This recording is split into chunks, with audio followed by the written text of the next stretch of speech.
Hello and welcome to our channel Cinescribe. तो दोस्तों, आज हम जो मूवी डिस्क्राइब करने जा रहे हैं उस तेलुगु फिल्म का नाम है कार्तिकेय 2, जो 2022 में रिलीज हुई है। इस फिल्म को डायरेक्ट किया है चंदू मोडेटी ने। ये फिल्म एक ऐसे डॉक्टर की स्टोरी है जो बहुत बड़ी मिस्ट्री को सॉल्व कर देता है और देश को पेंडेमिक से बचा लेता है। सीन में प्रोफेसर राव है, एक लाइब्रेरी में आता है और एक बुक पढ़ता है और तभी हमें वो इंसिडेंट दिखाते हैं जब भगवान श्री कृष्ण को तीर लग जाती है और पूरी द्वारिका समुद्र के नीचे होती है। पर ये सब कुछ पहले से ही निर्धारित था। अब श्री कृष्ण उद्धव को कलयुग के लिए प्रिपेयर करवा रहे हैं कि साथ ही अपना कड़ा उद्धव को संभालने के लिए भी देते हैं, जिससे सही समय आने पर वो उसका प्रयोग करे। प्रोफेसर राव चुपके से बुक के पेज निकाल देते हैं और वो वहां से निकल जाता है। नेक्स्ट सीन में हॉस्पिटल नजर आता है, जहां एक आदमी हांफता हुआ सत्या को बुलाता है। सत्या के पहुंचने पर वो बताता है कि इक्विपमेंट रूम में सांप है और बस वो अपने दोस्त को बुलाते हैं जिसका नाम कार्तिक है और वो एक डॉक्टर है और वो सांपों को अपनी साइंस के लॉजिक से कंफर्ट देता था, जिससे सांप शांत हो जाता था। पर लोग उससे तांत्रिक कहकर बुलाते थे। कार्तिक एक सक्सेसफुल डॉक्टर होने के साथ साथ एक ब्रेव नागरिक भी है, जो किसी भी अंधविश्वास को नहीं मानता बल्कि लॉजिक और फैक्चुअल चीजों पर बिलीव करता है। इस वजह से उसने हॉन्टेड हाउस मिस्ट्री सॉल्व की, आर्कियोलॉजिकल फ्रॉड को पकड़वाया। इसके लिए उसे काफी अप्रिशिएशन भी मिल चुका था। प्रोफेसर राव ग्रीस से आ रहे होते हैं और प्लेन में उसे एक लड़की मिलती है जिसके साथ वो हिस्ट्री रिलेटेड बातें करता है और भारत पर प्राउड भी करता है। प्लेन से उतरने के बाद राव तो चले जाते हैं, पर वो लड़की किसी शांतनु को कॉल करती है और राव का पीछा करने की बात करती है। दरअसल वो एक स्पाई थी जिसे प्रोफेसर राव के चुराए हुए पन्ने लेने थे। नेक्स्ट टाइम हम एक समुदाय को देखते हैं जिसके बारे में आपको आगे पता चलेगा। वो कृष्ण की पूजा करते हैं और कट्टर कृष्णवादी हैं। इतने की कोई कृष्ण की मूर्ति को छू ले तो वो उसे मार डालते हैं। नेक्स्ट हॉस्पिटल का सीन आता है, जहां आईसीयू के अंदर से कार्तिकेय को धुआं सा उठता दिखता है। वो अंदर जाकर देखता है तो मेयर अपने बेटे को जल्दी ठीक कराने के लिए अंदर हवन करवा रहा होता है। कार्तिकेय को बहुत गुस्सा आता है क्योंकि धुएं से पेशेंट को बहुत दिक्कत हो रही थी, पर मेयर जिद पर अड़ जाता है। तभी कार्तिकेय उसे जोर से थप्पड़ मार देता है। मेयर को मारने के चक्कर में उसे 2 हफ्ते का सस्पेंशन मिल जाता है। कार्तिकेय के घर में सस्पेंशन को लेकर उसे खूब डांट पड़ती है। तभी एक रिसर्चर टीम शांतनु को बताती है कि एक वायरस के दुनिया में आने से बड़ा नुकसान होने वाला है, पर इस खबर को WHO को देने के बजाय शांतनु खुद उसका एंटीडोट निकालने की कोशिश करता है, जिससे वो दुनिया पर राज कर सके। प्रोफेसर राव रात में खुदाई की कोशिश करते हैं साइट में, जहां उन्हें मोर की प्रतिमा मिल जाती है। ऐसा करते ही उधर एक बैल कार्तिकेय के घर जाकर तोड़फोड़ मचा देता है, जैसे वो कार्तिकेय को कुछ आगाह करना चाह रहा हो। सुबह जब कार्तिकेय की माँ उठकर बाहर का नजारा देखती है तो उसके होश उड़ जाते हैं। बाहर सब कुछ बिखरा पड़ा था। कार्तिकेय की माँ घर पर पंडित को बुलाती है, जो बताता है कि घर पर किसी ने मन्नत मांगी थी जो पूरी नहीं की गई। पंडित उन्हें द्वारका जाकर मन्नत पूरी करने को कहता है, पर कार्तिकेय नहीं मानता, पर उसकी माँ की जिद से उसे मानना पड़ता है। इधर राव को पता चलता है कि वो मोर की मूर्ति खतरे में है। वो लेटर में लिखता है कि अब इसके आगे इसकी जिम्मेदारी कोई और लेगा, यानी कार्तिक उनका काम पूरा करेगा। फाइनली अपने मामा के यहाँ कार्तिक और उसकी मॉम द्वारका पहुंचते हैं। शांतनु साइंटिस्ट होने के साथ साथ कृष्ण वगैरह में बिलीव करता था और उसको इस बात का पूरा भरोसा था कि अगर किताब में विपत्ति आने का अंदेशा है तो सोल्यूशन भी उसी में मिलेगा। कार्तिक कृष्ण झांकी देख रहा था कि तभी प्रोफेसर राव घायल अवस्था में कार्तिक तक पहुंचते हैं। प्रोफेसर राव जैसे कार्तिक से कुछ कहना चाहता था, पर कार्तिक उसकी हेल्प करने के लिए आसपास ट्रांसपोर्ट ढूंढ रहा था कि राव उसका नाम पुकारता है। वो शॉक तो होता है, बट उसका ध्यान सारा इंजरी में होता है और जैसे ही वो ऑटो लेकर वहां पहुंचता है तब तक प्रोफेसर राव वहां से चले जाते हैं। कार्तिक ये सारा इंसिडेंट मामा को बताता है। नेक्स्ट डे कार्तिक सोया होता है कि मामा उसे जगाता है कि उसकी माँ कहीं नहीं दिख रही है। दोनों मिलकर उसे खोजते हैं। कार्तिक बहुत परेशान हो जाता है। तभी पुलिस उसके पास आती है तो कार्तिक अपनी माँ के बारे में उनसे पूछने ही वाला था कि पुलिस उसे पकड़कर थाने में लेकर चली जाती है। कार्तिक को कुछ समझ नहीं आता ये उसके साथ क्या हो रहा था। तभी पुलिस वाला प्रोफेसर राव और उसके बीच पिछली रात के इंसिडेंट की रिकॉर्डिंग दिखाता है और कार्तिक पर राव के मर्डर का झूठा इल्जाम लगाता है। कार्तिक से वो जानकारी लेना चाहता था राव ने उसे क्या सब कहा था। तभी स्टेशन में एक लड़की की एंट्री होती है जो उसे वहां से भगाकर लेकर जाती है। अब तो कार्तिक के मन में कई सवाल उठते हैं। वो लड़की अपना नाम मुग्धा बताती है। प्रोफेसर राव उसके दादाजी हैं। वो बोलती है कि क्या उसके दादा ने उससे कुछ हैंडओवर किया या कुछ इन्फो दी।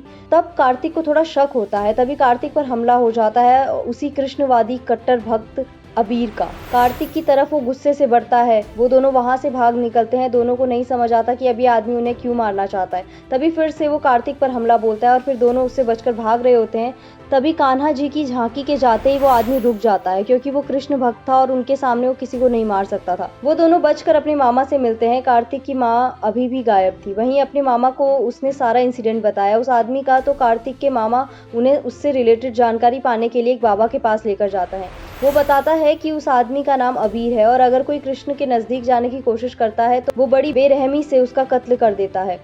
अब बाबा अबीर के समुदाय की कहानी बताते हैं। दरअसल ये पहले कभी कृष्ण भक्त थे, पर ये लोगों से लूटपाट किया करते थे क्योंकि द्वारका वासी इन्हें समान नहीं मानते थे। ये किसी के घर नहीं जा सकते थे, मंदिर में भी नहीं जा सकते थे। यज्ञ और हवन भी इनके लिए निषेध था और जैसे ही श्री कृष्ण के अवतार का अंत हुआ तो इन्होंने उनकी मूर्ति चुरा ली और उस मूर्ति की पूजा करने लगे। पर द्वारका के लोगों ने उन्हें लाठियों से मार डाला और उनसे मूर्ति वापस ले ली।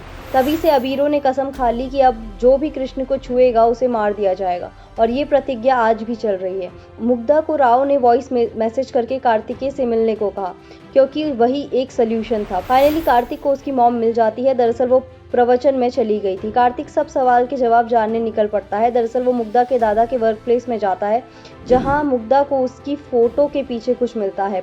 उसे पढ़ने पर पता चलता है कि राव ने जो शुरू किया था वो अब कार्तिक खत्म करेगा। दरअसल उद्धव उस कड़े को सेव कर लेता है और कई सालों से राजा उसे ढूंढ रहे थे पर किसी को वो सफलता नहीं हासिल हुई।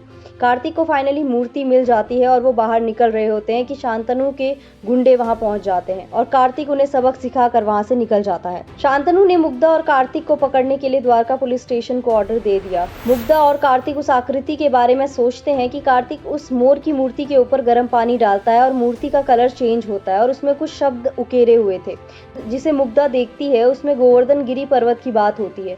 बट वो ढाबे से निकल नहीं सकते थे तो मथुरा कैसे जाते, तो वो एक ट्रक वाले की मदद से मथुरा सेफ पहुंच जाते हैं। तभी लोग मुग्धा और कार्तिक को पकड़वाने के इनाम के लालच में सुलेमान को भी पकड़ लेते हैं और एक तांत्रिक के पास लेकर जाते हैं और उन्हें कमरे में बंद कर देते हैं जहां एक डरावनी लड़की होती है और कार्तिक उसे भी लॉजिक से ठीक कर देता है। उसके अंदर कोई चुड़ैल नहीं थी बल्कि दोस्त की मौत की वजह से वो सदमे में थी और लोगों को लगा उस पे चुड़ैल है, लेकिन कार्तिक उसे बचा लेता है। वो आदमी अब उनकी हेल्प करता है। नेक्स्ट डे फिर वो पर्वत पर जाते हैं और उन्हें फाइनली एक पत्थर दिखता है। वो मोर वाली आकृति उसकी चाबी थी। जैसे ही उसमें लगाते हैं वो गेट ओपन हो जाता है। जैसे ही अंदर जाते हैं लेकिन अपने लॉजिक के साथ जब कार्तिक मंत्र पढ़ता है वैसे ही गुफा में सूर्य की रोशनी आती है और उन्हें एक दूरबीन दिखता है।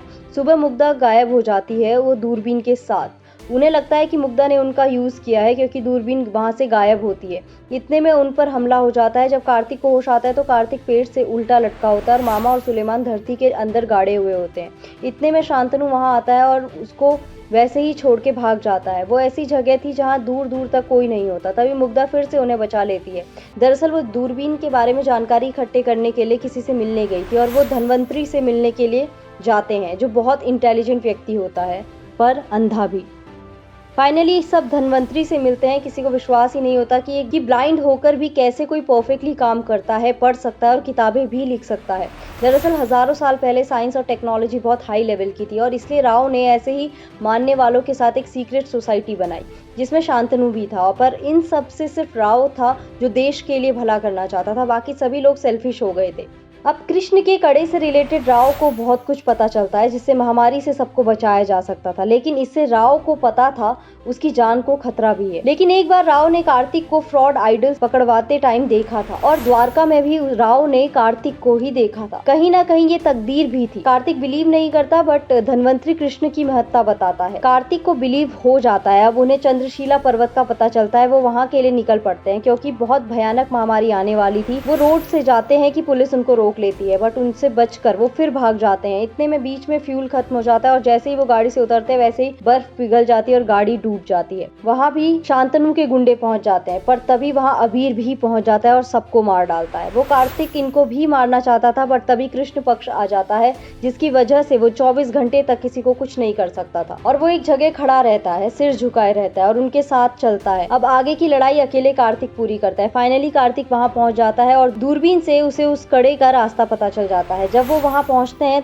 तो उन्हें कृष्ण दिखते हैं जिनके हाथ में मुरली नहीं थी और कृष्ण पक्ष खत्म ही हो चुका था और अबीर अपने आदमियों के साथ वहां पहुंच जाता है, उन्हें जान से मारने की कोशिश करता है। तभी कार्तिक के अंदर हिम्मत आती है और वो मोर और दूरबीन को जोड़ देता है जिससे वो कृष्ण की बांसुरी बन जाती है और जैसे ही वो कृष्ण के हाथों में देता है तभी मूर्ति मूव होने लगती है और वहां एक द्वार खुलता है जिसके अंदर ढेरों की संख्या में सांप होते हैं। वो कुछ अबीरों को काट लेते हैं और तभी कार्तिक वहां पहुंचता है और बिना डरे वो आगे बढ़ता है और उसे तो सांप को कंट्रोल करना पहले से आता था और फाइनली कार्तिक को कड़ा मिल जाता है। नेक्स्ट सी न्यूज चैनल का आता है, जहां वर्ल्ड में इस कड़े की चर्चा होने लगती है। पहले तो किसी को बिलीव नहीं होता, पर डॉक्टर्स जब रिसर्च करते हैं तो सच में उस कड़े में बड़े पैंडेमिक से बचने का एक तरीका लिखा था। अंत में कार्तिक भी समझ जाता है कि भगवान एग्जिस्ट करते हैं, शांतनु को अबीर मार देता है और कार्तिक निकलता है एक नए एडवेंचर पर। और भी बहुत कुछ जानने के लिए नए अध्याय का होगा आरंभ, और फिल्म यहीं समाप्त होती है। तो आपको कैसी लगी ये फिल्म, हमें कमेंट करके जरूर बताएं, और साथ ही चैनल को लाइक, शेयर एंड सब्सक्राइब करना ना भूलें। धन्यवाद।